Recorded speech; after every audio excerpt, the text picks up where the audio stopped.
A viewer tip led us to find this on South Broadway last weekend. Sprinklers running for hours despite water restrictions. But finding out who was responsible wasn't so simple. 9 News reporter Evan Krugel started asking some questions and kept getting passed around. Evan.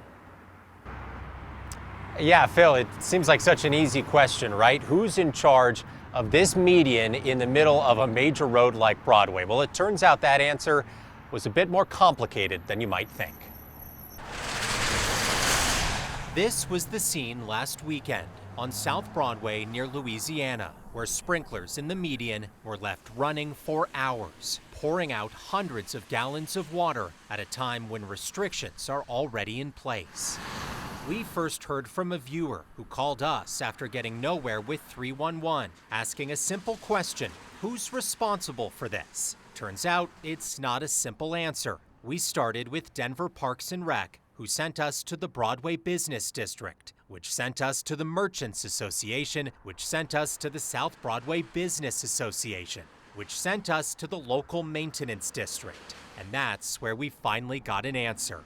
A board member tells us businesses along this stretch pay taxes into the maintenance district, which hires an outside landscaping contractor to care for trees and plants in the median. That contractor was reportedly getting sprinklers ready to turn on later when a valve got stuck, leaving this zone running until someone flagged it.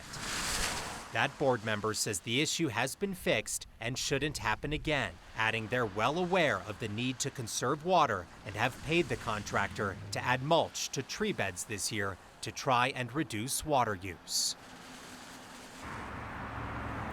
Now, that contractor says the sprinklers here have not been turned on yet along this stretch of South Broadway. They were simply getting them ready to turn on when this all happened. A reminder, Denver Water is asking people to wait a couple more weeks before actually turning on those irrigation systems for the year. But this is a good reminder. If you see water being wasted along the Front Range this year, we'd like to know about it. So certainly let us know so that we can look into it and continue to get answers. Reporting live in Denver, Evan Krugel, 9 News.